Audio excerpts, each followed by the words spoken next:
Buenas, ahora sí seguimos entonces, continuamos con nuestra siguiente ponencia.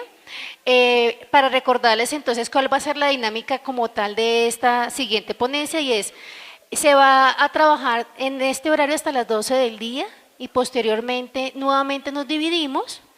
Las personas que van a tener ponencia con el doctor Nelson, que no tuvieron en la primera jornada, lo que se exime es como tal la dinámica de lo que estaban haciendo de exposición, más sin embargo sí es importante que reciban la información en relación a la normatividad. Y las otras personas pues continúan aquí para con el siguiente ponente, que es Weimar Hoyos. Entonces, en ese orden de ideas, les vamos a presentar a la siguiente ponencia. Nuestra compañera Lorena nos va a hacer la presentación del siguiente ponente. Buenos días para todos. Tenemos con nosotros el siguiente ponente, es el padre Antonio Ramírez. Él es director de la Fundación San Felipe Neri desde 1998 y fue el fundador de la fundación. Tiene una especialización en gerencia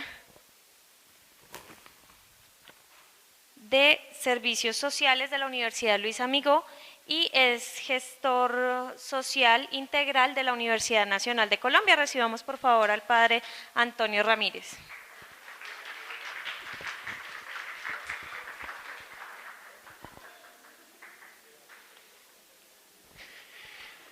Muy buenos días para todos y todas. Ante todo, pido comprensión un poco porque las dinámicas a lo largo de estos espacios a veces se tienen que volver un poco flexibles. Agradezco la disponibilidad que ustedes han tenido para poderlos entender un poco por los temas organizativos, pero lógicamente la idea es el trabajo y el respeto más grande por todos y cada uno de ustedes. En este taller que vamos a realizar, porque no es una ponencia, donde queremos juntos construir particularmente uno de los términos con los cuales hemos venido insistiendo y muchas veces terminamos a veces confundidos porque cómo hablamos de las personas, cómo nos referimos a ella y cómo terminamos segregando generalmente y diciendo unos con mayor habilidad, otros con menos, unos con discapacidad, otros sin discapacidad, unos normales, otros anormales, podríamos hacer lecturas hoy. Y la primera situación es que en general, o lo sabemos muy bien, que el lenguaje crea realidades siempre. Una palabra no es solamente una palabra, connota toda una carga desde el punto de vista emocional, desde el punto de vista antropológico, porque termina definiendo la persona. Por ello, quiero que conjuntamente trabajemos un poco este término que la Fundación ha adoptado y que hace metástasis en diferentes instituciones. Uno se encuentra con las personas y la primera acción que dice es: qué bonito, qué completo, cuando se habla de la diversidad de habilidades, pero luego cuando comenzamos a hacer el entramado y volvemos a la misma acción segregacional y volvemos a terminar refiriéndonos frente a las personas en términos siempre de discapacidad u anormalidad, como decía desde el principio. Generalmente nosotros partimos de un concepto fundamental. Somos seres creados y como seres creados no nos falta absolutamente nada, es la totalidad del ser. Luego, a partir de muchas, particularmente la Organización Mundial de la Salud fue la primera que comenzó a decir y a definir un poco qué era el término de normalidad. Estandarizó un poco a los seres humanos y comenzó a decir, cuando había déficit, entonces comenzamos a hablar de lo mal llamado y traducido. Nosotros tenemos que reconectarnos un poco a la ponencia que la semana pasada teníamos con el profesor Fernando. Si recordamos bien, una de las situaciones es, primero, ¿quién nos dijo? Y entonces volvemos a los inconscientes colectivos, que son los que generalmente tienen el mayor poder y el dominio. Acabamos de pasar ahora de la ponencia del doctor Nelson Iván, y nos habló en términos jurídicos y nos mostró a nosotros toda la legislación que nosotros tenemos. Y podríamos decir, somos ricos en términos legislativos. ¿Dónde está finalmente la garantía de los derechos? Va siempre por fuerza de ley, y podemos concluir diciendo de que la ley no modifica las conductas. La ley castiga la violación de ella. Entonces se vuelve solamente fuerza imperante que en un momento determinado puede terminar haciendo acciones de choque entre unos y otros, en la defensa de mi derecho y de pronto en la defensa del derecho del otro, y terminamos solamente como sociedades enfrentadas. ¿Por qué es importante que a partir concretamente hoy de las organizaciones sociales y de los movimientos se vayan empoderando justamente de los derechos y vayamos cambiando la conceptualidad con la cual nosotros hemos crecido? Pertenecemos a lo que decía yo, el inconsciente colectivo. Se nos ha hablado mucho de la discapacidad, que fue mal traducido del término anglosajón discapacity, que lo veíamos la semana pasada también con Fernando, y por ello entonces terminamos diciendo como una negación de que se tenga una capacidad, y a la persona se le define más por la funcionalidad que por lo que es. Y ahí es donde los entendidos desde el punto de vista antropológico terminan, porque definimos no a la persona, sino a lo que sabe o es capaz de hacer. Y ahí quedamos nosotros en unos interreinos bastante complejos. Quisiéramos insistir, o quisiera que juntos construyéramos un poco, precisamente, o hagamos una reflexión, porque no quiere decir de que con esto terminemos y que sentemos cátedra absolutamente frente a nada. Yo creo que todos tenemos el gran conocimiento de los seres humanos y que podemos avanzar está dado en una capacidad siempre constructiva, y los seres humanos tenemos que repensarnos en cada época histórica, en cada momento que nosotros vivimos, en cada situación que nosotros enfrentamos. Todo ello es una gran oportunidad. Lo cierto es que a nosotros nos toca en el tiempo que vivimos también hacer los aportes que son justos y necesarios. Un poco hecha la introducción, más o menos desde aquí quisiera proponerles entonces. Nos vamos a organizar en grupos, que ahorita hacemos la dinámica de ellos. Voy a hacer la lectura de un cuento, que es a través del cual quiero que reflexionemos. Vamos a entregar luego el cuento por cada uno de los grupos de trabajo. Están orientados con algunas preguntas que nos van a permitir juntos hacer consensos, porque vuelvo a insistir, es fácil llegar, decir cátedra y uno retirarse. ¿Cuánto finalmente logra al interno de los grupos? A veces eso es un poco más difícil de poderlo entender. Y quiero entonces que a partir de los grupos podamos construir juntos y poder sacar unas conclusiones muy propias. El cuento no tiene inducción hacia ninguna parte, sino que lo único que nos permite es recrearnos, y las preguntas son un poco orientadoras, que ustedes van a tener la posibilidad de decir hacia dónde las llevamos y qué logramos entonces finalmente construir. Entendiendo que el cuento nos da diferentes posiciones, un poco desde la gran concepto que teníamos la semana pasada con el profesor Fernando, y es el de colonización. Y es cuando yo tengo un conocimiento, vengo y lo impongo sobre los otros. Tiene un poco el tema eugenésico, entonces como nací, finalmente termino entonces diciendo que la cosa queda definida así, y ahí viene el punto de vista médico. Viene la gran capacidad de la movilización también, en términos de lo que significa el mover mis pensamientos y el comenzar a entender que lo que yo tenía no eran verdades absolutas, sino que esas verdades tienen que ser replanteadas en la realidad y leerlas entonces con los otros para poder llegar a consensos generales, y llega finalmente el que si somos capaces de convivir y de aceptar en la diversidad, o si por el contrario sencillamente entonces terminamos marginándonos de ellos y nos vamos. Ese es un poco el contexto que tiene el cuento que les quiero proponer. La lectura se llama El Valle de los Ciegos. Espero que ya alguno de ustedes haya tenido la gran oportunidad de encontrarse con él. Este es un cuento de G.G. Wells, que adaptó en uno de sus cuentos de las más antiguas leyendas del Perú. Allí cuenta la historia que un grupo de antepasados hace 14 generaciones se retiraron a un valle cerrado en una gran altura de los Andes. Allí vivieron por su cuenta lejos del resto del mundo civilizado.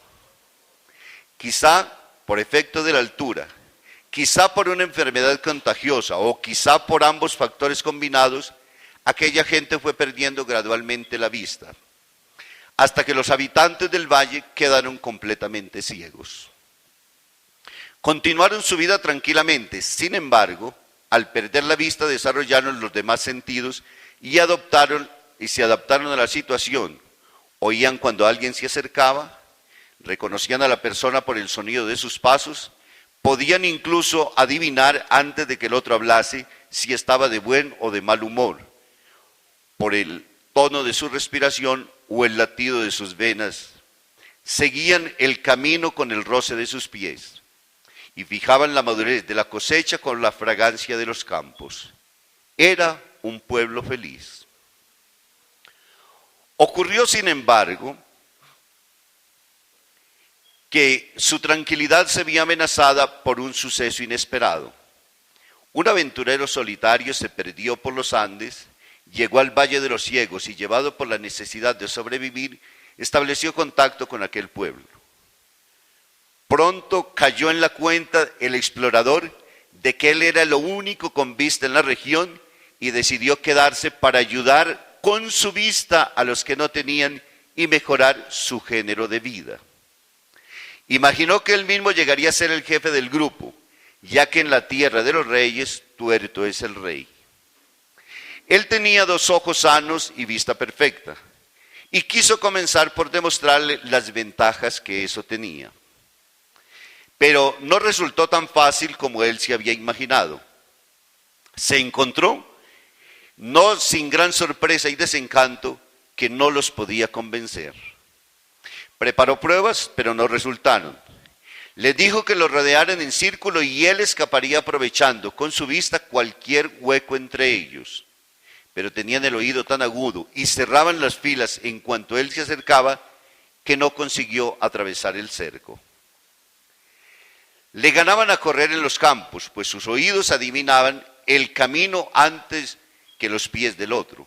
Recogían los frutos de los árboles más rápidamente que él, ya que su tacto y olfato los guiaban a la fruta madura con mayor rapidez que su vista. De hecho, todo les salió al revés. Llegaron a considerarlo como un enfermo y dijeron sin ambajes que lo que él llamaba vista era un defecto que le había impedido que sus sentidos se desarrollaran con normalidad. Eso lo puso muy mal, pero no tuvo más remedio que callarse. Para ellos, él era el minusválido y como tal lo trataban. Entre tanto, nuestro explorador se había enamorado de una de las muchachas del pueblo. La chica era ciega.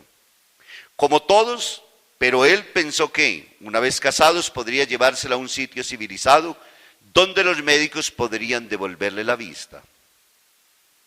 Pero no todo salió como él esperaba. Cuando le declaró su amor a la muchacha y le propuso casarse, ella le contestó: yo también te amo a ti y quiero casarme contigo. Solo hay una dificultad. He consultado a los ancianos del pueblo, que son los que rigen nuestra sociedad, como sabes. Y ellos me han dicho que no hay ningún problema salvo que, como bien sabes, y perdona que te lo mencione, pero hago por el bien de los dos, espero me comprendas.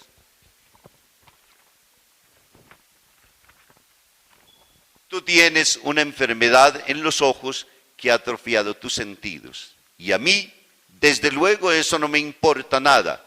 Pero ellos dicen que si te casas conmigo, la enfermedad podría propagarse en nuestra gente. Y temen que todos infectados pierdan la salud. Ahora, todo tiene remedio. Y ya que tú sabes de veras y te fíes de mí, estoy segura de que no dudarás en aceptarlo. Hay cirujanos muy hábiles entre nosotros que pueden operarte de los ojos y quedarías como una persona normal. Podríamos casarnos enseguida. La operación no es dolorosa y el resultado está garantizado. Entonces, tú serás como uno de nosotros y podrás desarrollar plenamente como un hombre sano. Nos casaremos y seremos felices. Están ya avisados para operarte mañana. Dime, por ti, por mí, ¿estás dispuesto? El explorador se pasa la noche pensando. Ha entendido perfectamente el alcance de las palabras de la chica. Quieren dejarlo ciego. La operación no es ni más ni menos que quitarle los ojos. Quieren que sea normal. Y normal para ellos quiere decir como todos ellos. Llega y vea su punto de vista, ya que ha comprobado 1000 veces cómo funcionan de bien a pesar de carecer de la vista, y además está profundamente enamorado de la chica. En la oscuridad de la noche, cuando vista y ceguera se confunden en una sombra común, él se prepara al sacrificio y acepta la prueba de su amor. Se someterá a la operación. Pero luego al amanecer, a los primeros rayos del sol comienzan a jugar con las flores del valle y pintan un lienzo secuestrado en el valle encantado. La belleza de sus cerros, sus prados, su río, sus árboles despierta de repente el encanto mágico de la naturaleza virgen al romper el día. El hombre mira a su alrededor, contempla despacio el milagro del vivo del paisaje, intenta por un instante decir adiós a todo aquello, pero no lo puede. No será ciego. Despierta por fin de su letargo, del letargo de su romance, y encuentra esta vez en su desesperación fuerzas para burlar la vigilancia de los guardias y se escapa del valle cerrado al mundo de la vida y del color que era suyo y que debería serlo siempre. Esta es la historia del Valle de los Ciegos. Como vemos, pues la lectura nos da muchísimas oportunidades de poder hacer una reflexión en términos de lo que nosotros tenemos habitualmente por nuestro mundo de trabajo, por las condiciones en las cuales antecedía un poco y habría un poco la posibilidad de que nos pensáramos.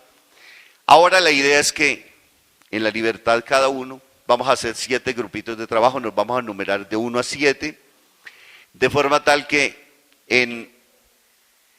tenemos las 10:30. A las 11 de la mañana tengamos unas conclusiones y con ellas comencemos a hacer un poco de debate. Queremos hacerlo en términos no tampoco de venir a hacer una exposición, estas son nuestras, sino que abrimos un poco el debate a partir de las preguntas que vamos a tener, como para que hagamos consensos y con ellos enriquezcamos nuestros puntos de vista, que son los puntos de vista de este extraordinario vidente, pero también lo que tiene la comunidad, y cómo esos extremos de ambas partes nos pueden hacer mucho mal si no somos capaces de abrirnos a lo que significa diversidad. Entonces, iniciamos numerándonos, por favor, de 1 a 7, Joanita. Bueno, entonces la idea es la dinámica que vamos a tener. Habían 6 preguntas orientadoras. Yo voy a leer la pregunta y la idea es que cualquiera, en la libertad, da respuesta a la pregunta. Y como la idea no es que es a partir de un solo concepto, sino de la diversidad, los otros pueden intervenir y vamos a tratar de regular tiempos, tratando de ser muy concretos, pero la idea es que se dé el debate. No queremos entonces de todas formas que sea una respuesta, sino había unas justificaciones, porque todas interpretaban siempre y preguntaban el por qué, ¿cierto? Cuando hablábamos de normalidad y de normatividad, cuando hablábamos de verdades y de todo, entonces la idea es que la justificación está allí planteada.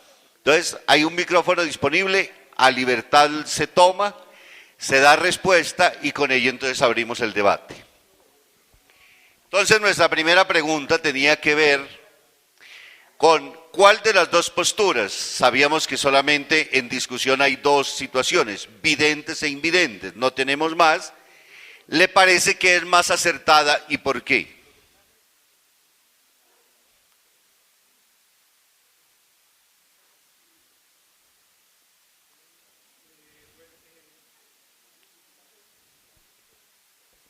Bueno, nosotros dijimos que es muy difícil encontrar que una postura como tal, en cuál de las dos es correcta, porque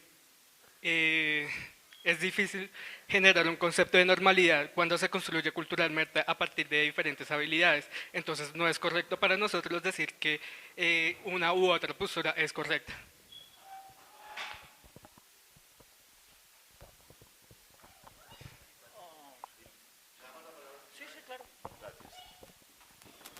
Bien, para dar respuesta a la primera pregunta que nos haces frente a cuál de las dos posturas es la más acertada, en discusión con nuestro grupo llegamos a la conclusión de que no habría ninguna de las dos posturas que fuera más acertada.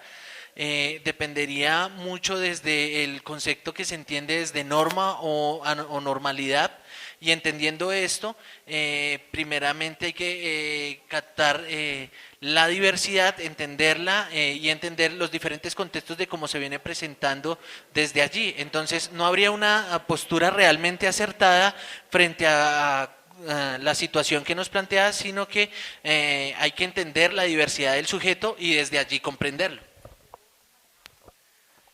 Gracias. Nuestro equipo está de acuerdo con lo que estabas comentando. Sin embargo, aunque la pregunta tiene mucha ambigüedad en su todo, si nosotros nos paramos desde la parte netamente geográfica, desde su ubicación, las personas que deberían, o la postura real debería ser la de la persona ciega. ¿Por qué? Porque en ese momento ellos son la mayoría, y al ser la mayoría ellos demarcan una norma o una normalidad, perdón. Al hacer esto, quien llega como minoría sería la persona que viene como intrusa, llamémoslo así, dentro del mismo contexto. Aunque volvemos y decimos, es una pregunta muy ambigua. Si nosotros tuviéramos que contestar entre un o este neto, tendríamos que escoger a las personas ciegas.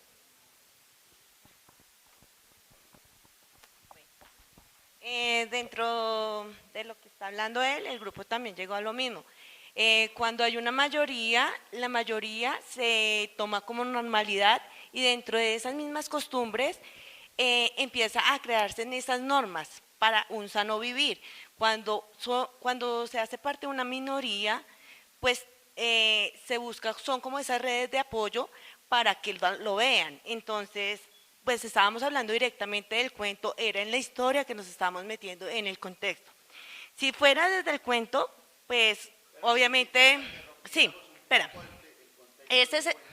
exactamente, pero llevado a ese cuento, es el mismo cuento de la misma sociedad, ¿sí? Estamos en ese mismo cuento en que reconocemos que sí, que muy lindo, que la diversidad, pero cuando nos la ponen enfrente, romper esos estigmas de que yo soy normal y que por ser mayoría yo te llevo a ti, ¿sí? Entonces, pues esa es la reflexión, que desde un cuento la misma sociedad está sujeta a ese cuento, y que pues desde ahí tenemos que empezar a ver al sujeto como un ser, con sus cualidades, y también no desde lo que le falta, sino desde lo que tiene, desde esas capacidades. Bueno, en nuestro grupo hablábamos y llegamos al acuerdo de que ambas posturas serían acertadas. ¿Por qué?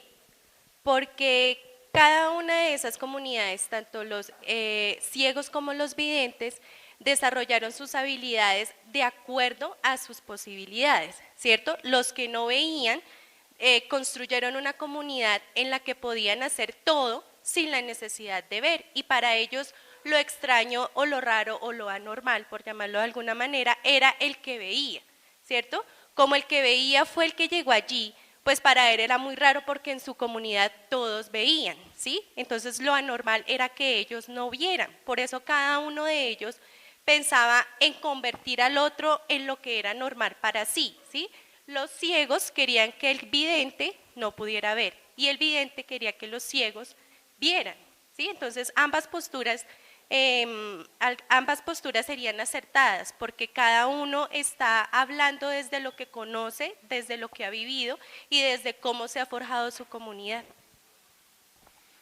Desde el punto de vista en el que deliberamos el grupo llegó al consenso de que ninguna, vista de nuestros roles como intérpretes, como modelos, como mediadores, es acertada.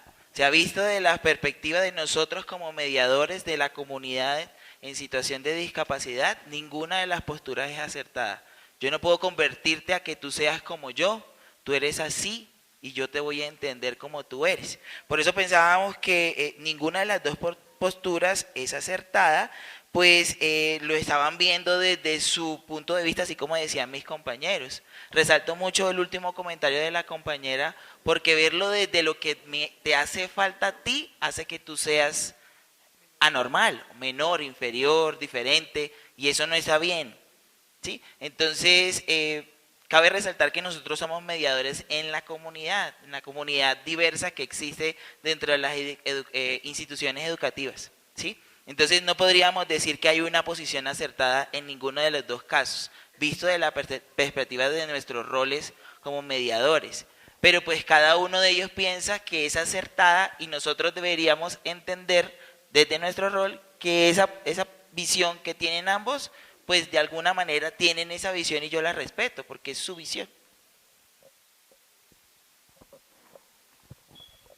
Bueno, en el grupo en el que participé nos limitamos a lo que decía la historia, ¿no?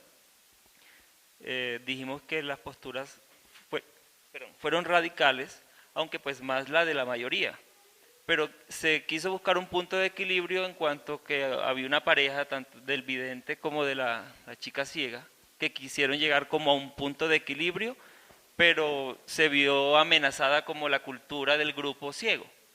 Y por eso le exigían que para pues, poder estar juntos tenía que ser ciego también. Entonces hay una situación de poca aceptación, hay una situación de equilibrio a la que había que llegar. Entonces ese es como que el punto medio en el que debemos estar todos, tratar de buscar ese equilibrio. Quiero agregar que algo que nosotros tomamos en cuenta en el momento en el que nosotros tomamos una decisión no fue nuestra visión, ¿cierto? Porque obviamente, como dice mi compañero Darío, nosotros somos mediadores, no solamente en lengua, sino en cultura. Eso nos obliga a nosotros a tener una visión mucho más amplia como comunidad, pero también más individualizada, ¿cierto? Empezar a mirar un poco más el individuo. Sentimos en el momento en el que estábamos contestando las preguntas que la primera fase de las preguntas, ese primer estadio, eran absolutamente dirigidas al cuento. Por eso nos obligó a nosotros a pararnos allá encima de esa montaña de los Andes y tomar una decisión desde allá. No estábamos acá en ese momento cuando tomamos la decisión. Ahora, siento que la segunda parte de ese discurso, la segunda hoja de preguntas, ya empiezan a tomarte a ti como persona. Entonces ya empiezan a ver realmente tú, como generador de un proceso o facilitador de un proceso, cómo vas a reaccionar ante una situación similar. Sin embargo, si nosotros, la respuesta que nosotros damos es así, ubicados desde allá, desde los Andes, desde esa montaña, donde existe una mayoría ciega.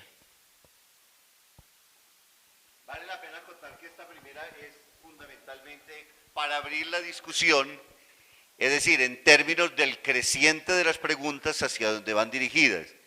Y esta está dada muchísimas veces desde el mundo de las subjetividades que generalmente cada uno de nosotros logra siempre colocarse.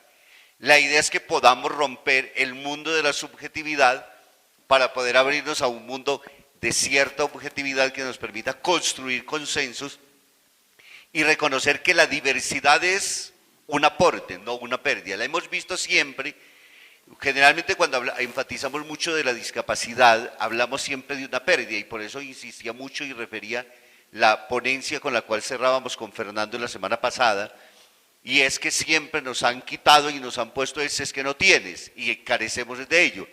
Hoy quisiéramos verla desde la posición, y está justamente orientada a que la diversidad es de todos los seres humanos, y por ello estamos en procesos de construcciones. Avancemos con la segunda pregunta, por favor.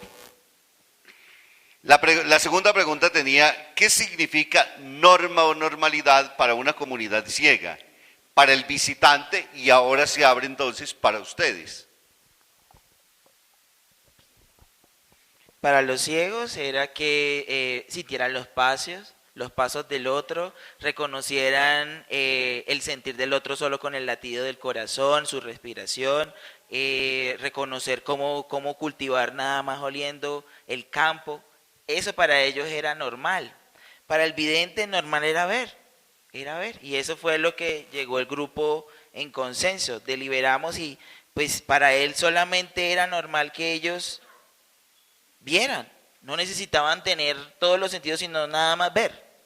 Y para nosotros, la pregunta ya va más encauzada, ¿qué sentíamos nosotros que era norma o normalidad?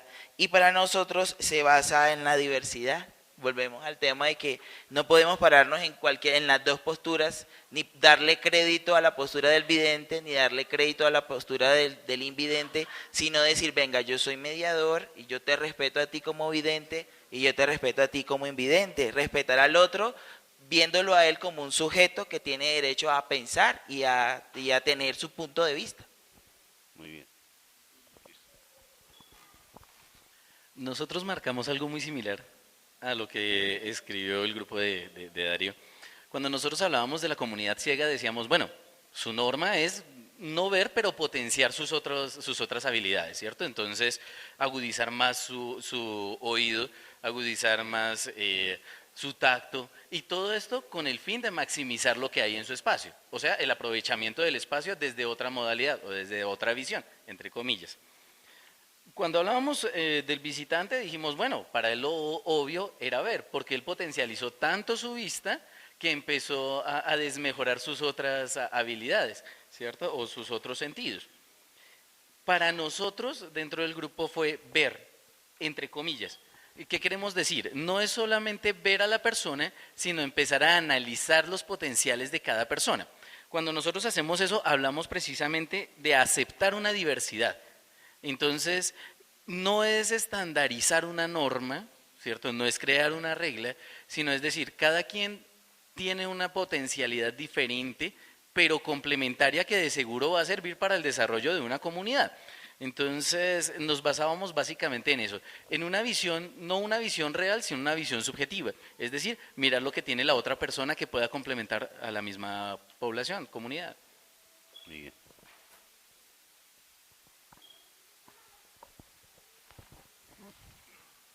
Bien, en el debate que hicimos con el grupo hablábamos un poco más de lo que significaba precisamente la normalidad y la norma para la comunidad invidente en ese momento y para el visitante que era vidente. Sin embargo, en el cuento se habla desde la normalidad y entendiendo pues que había una relación en la que la chica que era invidente estaba enamorada de la persona vidente. Entonces, desde ahí, pudiendo ver esa relación que se formó allí, la idea no era estandarizar una norma ni encasillarlos en la normalidad, sino entender que desde esa misma relación que se gestó, tanto la chica podía aprender de él como él de ella.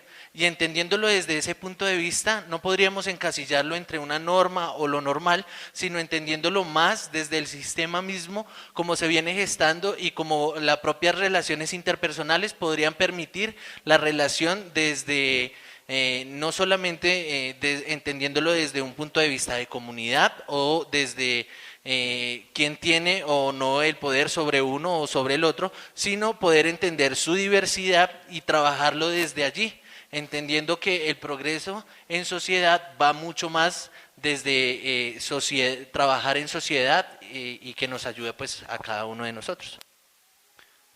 Muy bien.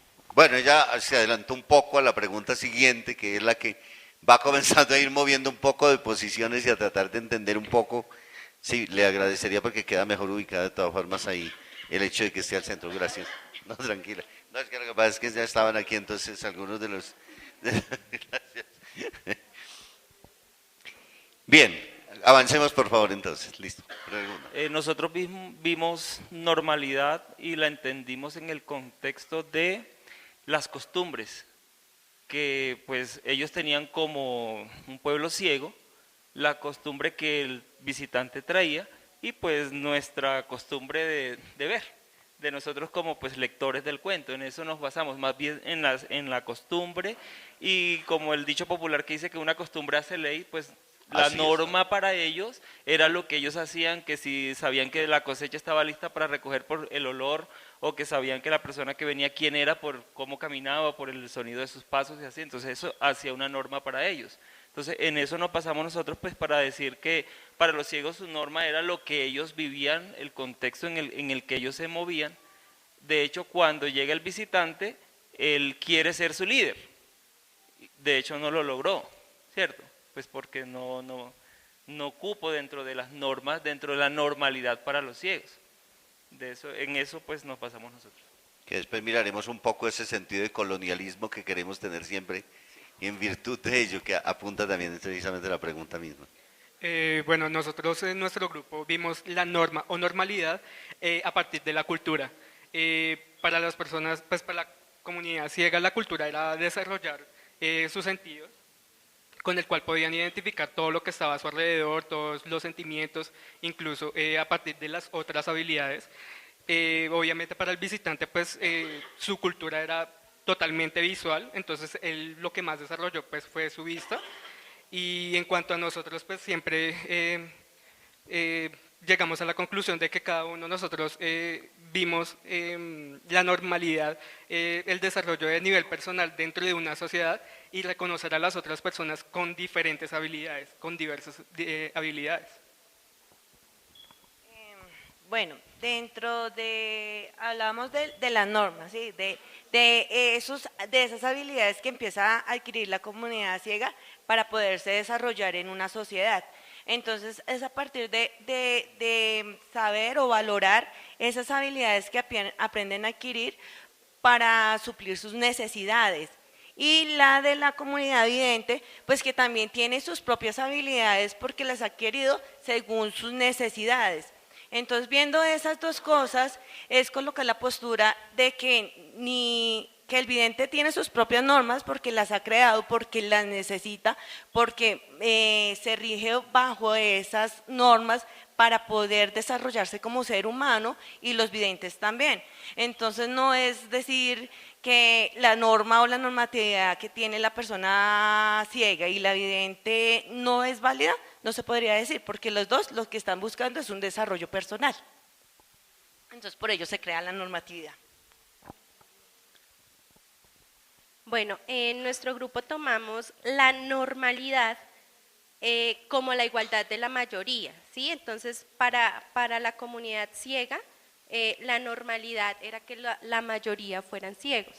Para el visitante, la normalidad era pues que todos vieran, ¿sí? Entonces, cada uno toma su normalidad desde la mayoría que compone su comunidad, hablando de los dos casos en específico.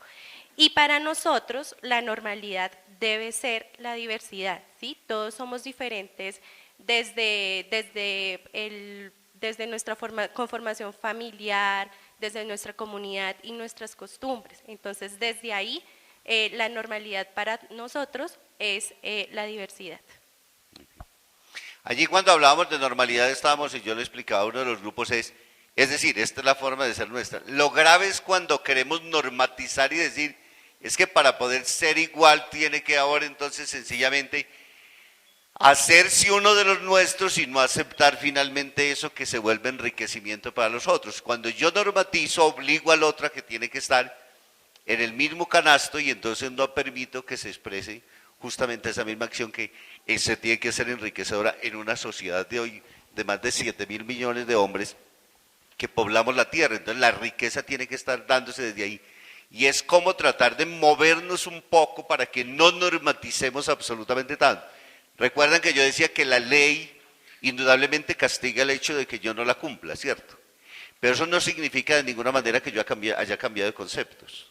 Lo único que hago es sencillo. Entonces, ¿por qué queremos hacer el hecho de interiorizaciones? Para que no sea la norma la que regule, sino la capacidad de el aprender a reconocer la normalidad en el término de la diferencialidad del otro, de la diversidad que se expresa, y que todos en el fondo somos completamente diversos, ¿cierto? Nadie es igual a nadie. Bien, ¿alguien más? ¿Alguien del público tiene un aporte que lo quiera hacer hasta el momento donde vamos para enriquecer un poco las posiciones de lo que hemos venido desarrollando? ¿Están completamente de acuerdo? Profesor, más tardecito le doy la intervención a usted, porque pues estamos dirigiéndole el grupo a un grupo que tiene una experiencia y una experticia propia, y usted pues tiene otro mundo aquí que luego lo escucharemos. Gracias. Lo que pasa es que él se siente en la palabra y después no nos deja continuar. Vamos entonces en la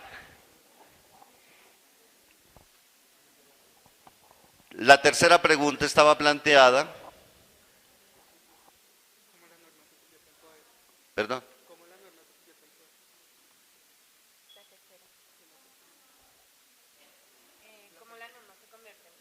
Tercera, ¿cómo la norma se convierte en poder entonces?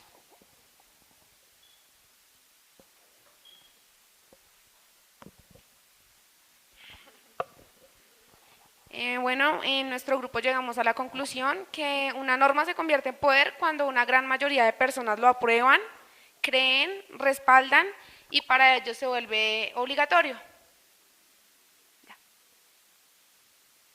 ¿Podríamos decir un poco que las mayorías son las que deben ser respetadas?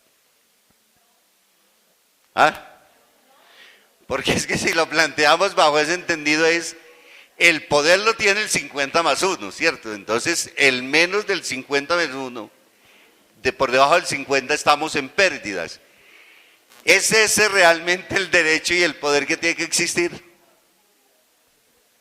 Yo creo que a partir de lo que hemos vivido, de lo que ha sido nuestra historia y nuestra idiosincrasia, qué pena tener que decirlo, se marca de esa manera. Es lo que estamos viviendo en este momento y es lo que nos caracteriza. Entonces, por poner un caso, nosotros vamos a ver a una persona afrodescendiente y entonces nosotros no vamos a decir, mira, llegó Miguel, vamos a decir, llegó el negro, ¿cierto?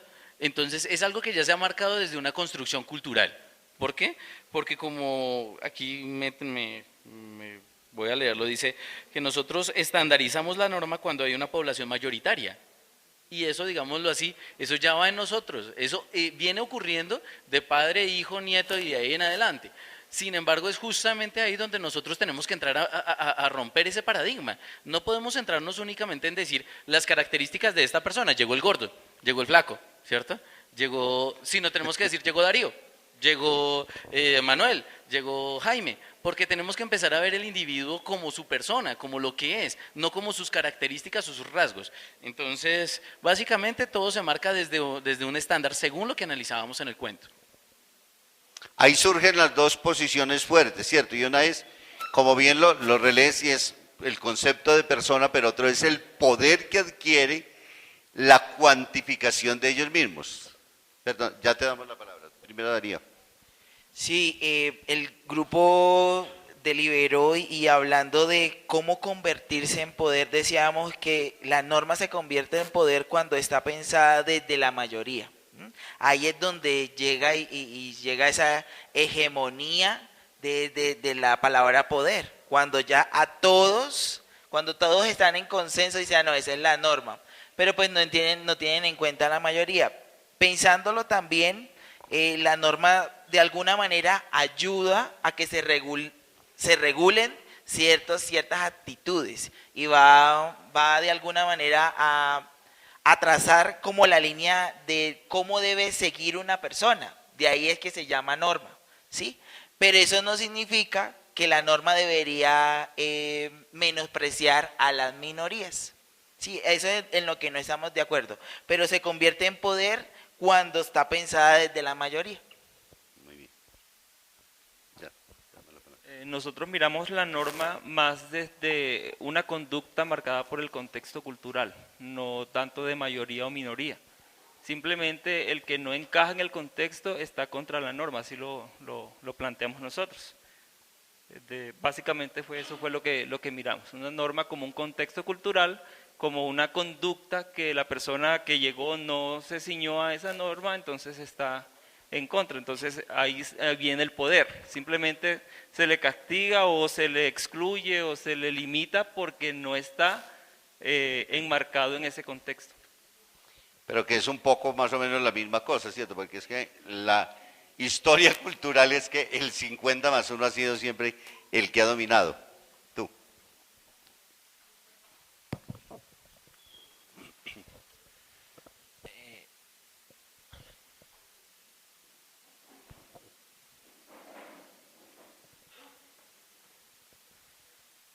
Bueno, respecto a lo que yo participé anteriormente, a mi planteamiento anterior, pues en el mundo la mayoría son personas oyentes y muchas de ellas nos quieren obligar a aprender el español, entonces esa no es nuestra lengua y entonces ¿qué haríamos? ¿Por qué tendríamos que vernos obligados? ¿Por qué los oyentes tienen que obligarnos a aprender el español? Eso es un error y muchos sordos lo aceptan. Y bueno, ahora pues obviamente los sordos ya aceptamos, tenemos que ser bilingües, tenemos que esforzarnos por escribir, por aprender, por saber español, aunque la verdad es un proceso bien difícil, bien complicado y pues obviamente en cualquier parte la comunidad va a necesitar comunicarse a través del español escrito.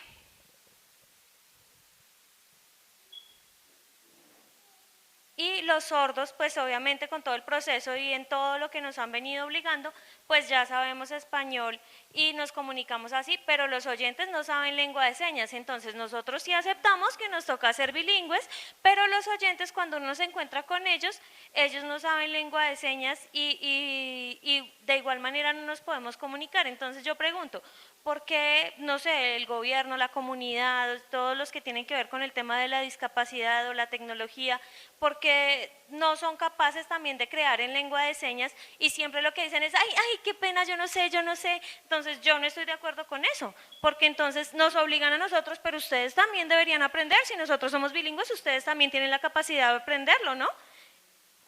Muy bien. Y esa es la lógica precisamente con la cual deberíamos comenzar a pensar, ¿cierto? A trabajar.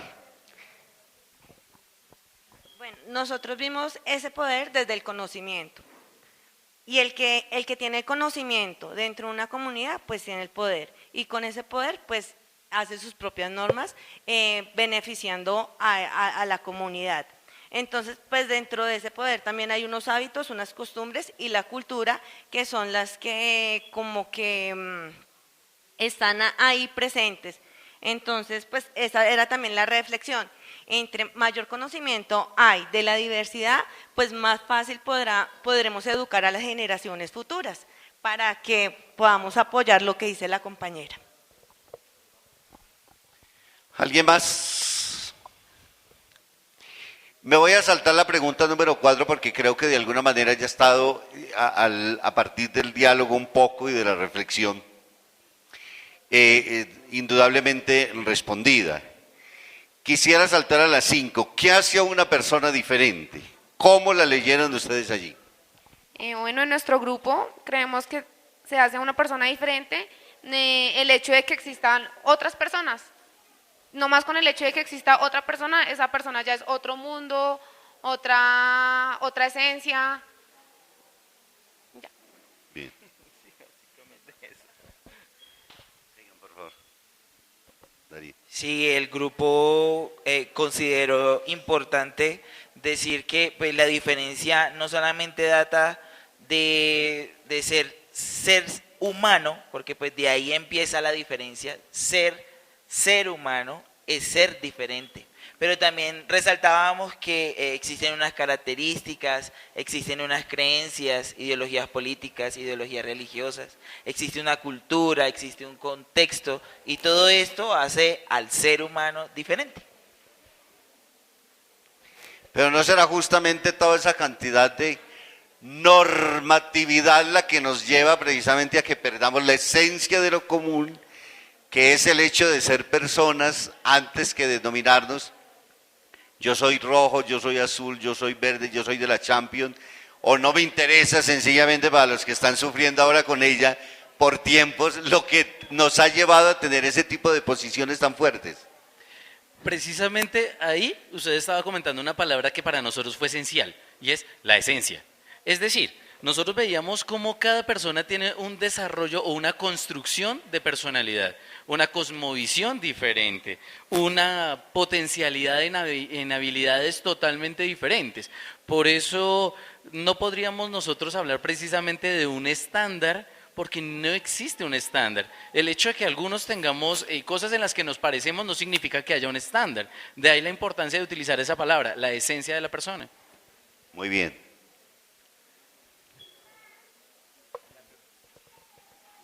¿Quién va a ser vos?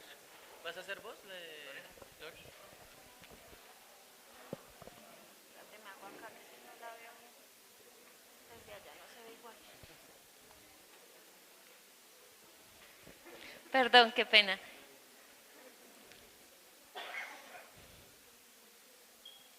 Bueno, ¿qué hace a una persona diferente?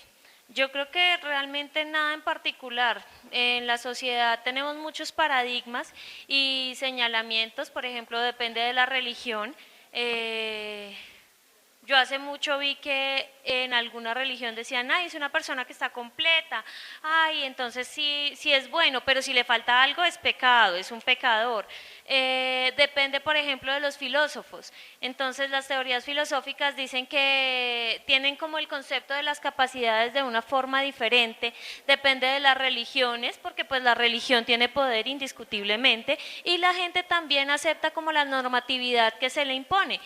Pero si yo entro y veo una persona y veo que tiene diferentes habilidades, es muy hábil en algo y empiezo a relacionarme con ella, pues yo me voy a dar cuenta de sus capacidades, no tengo por qué ceñirme a la normatividad que me imponga alguna religión o algún poder. Entonces, eso se lo imponen a uno y uno ya queda como con ese paradigma de que, ay, es diferente, apenas ve a una persona, ni siquiera tiene como la decencia de relacionarse porque ya le dijeron que es diferente. Entonces yo creo que eso es más como etiquetas de cierta manera que se colocan a las personas, y pues que si tiene cachos, que si tiene cola, eso no es, todos somos seres humanos iguales, por favor. Bien.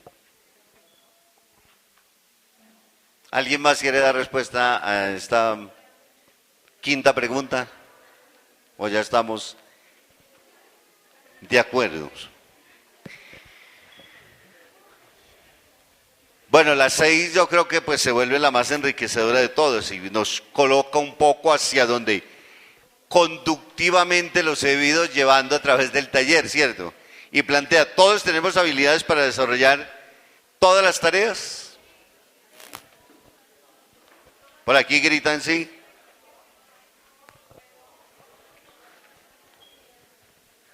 No, pero tranquilos, si en el público hay, para enriquecer el debate los escuchamos también. Antes de darle la palabra a los señores panelistas del... Bien. Tú.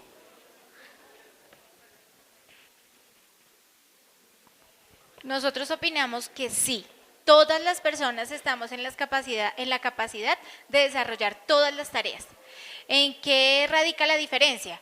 En que si yo tengo de pronto no discapacidad, porque nadie la tiene, sino dificultad para realizar esa tarea de determinada manera, puedo desarrollar una habilidad para hacer la misma tarea, pero de otra forma, al que la hace mi compañero.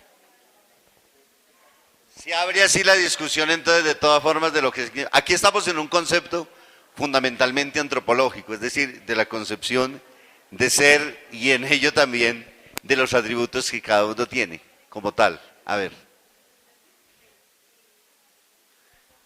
Bueno, en nuestro grupo estábamos divididos, entonces habíamos unos pocos que decíamos que sí, ¿sí? Y básicamente, bueno, leo Usted estaba otra en vez ese la grupo pregunta, donde decía, estaba ella, ¿cierto? Sí. Señor.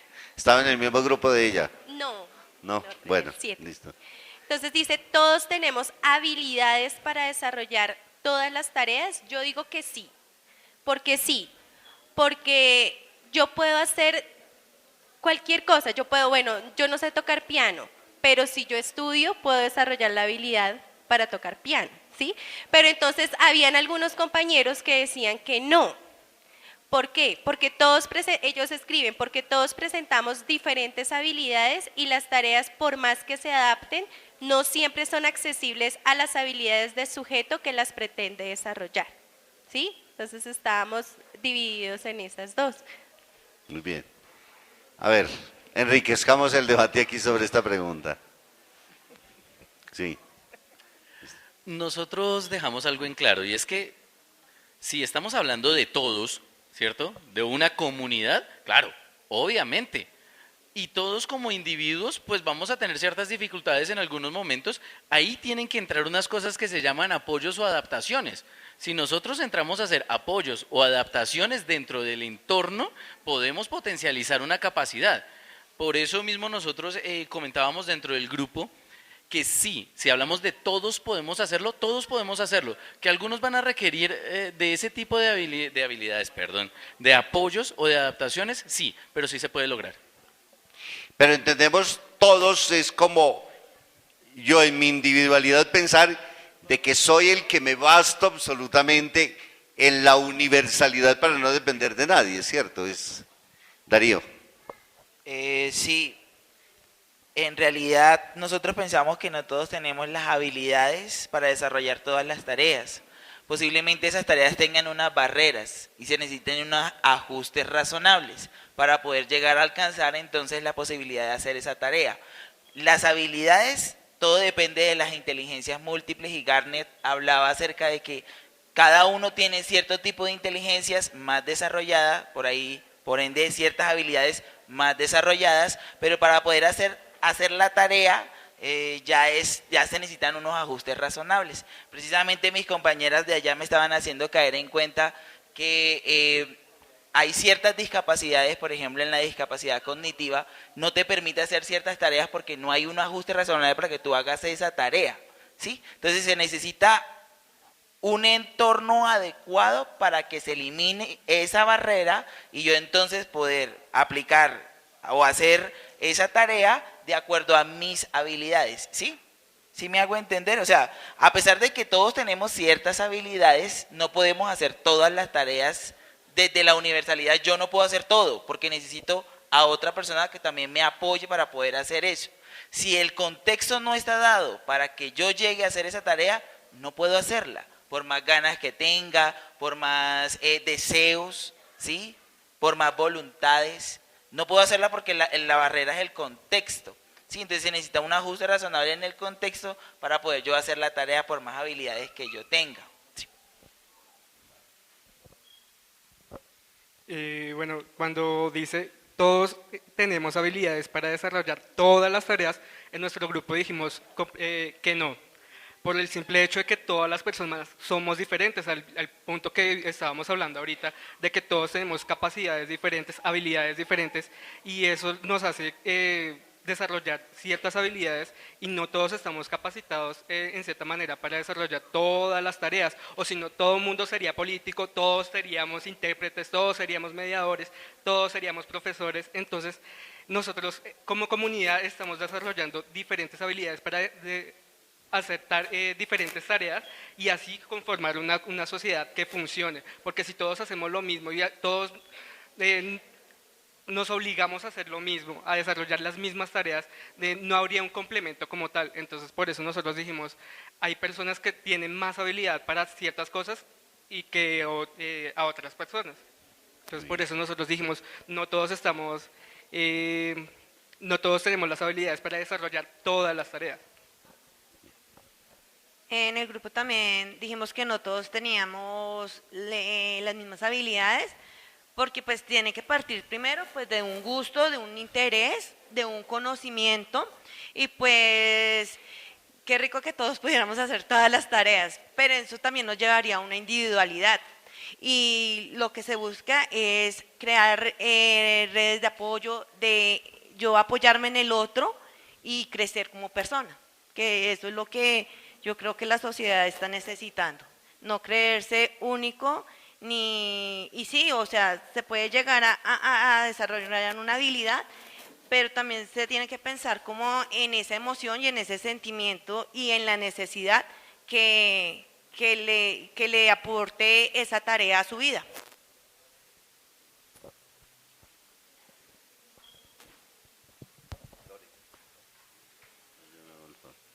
Está distraída Lore.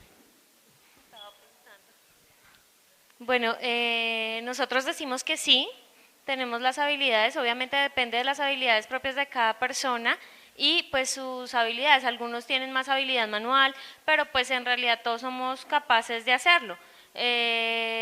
Todos tenemos supuestamente 5 sentidos, algunos tenemos 5 sentidos, pero uno que no está en funcionamiento, por decirlo de alguna manera.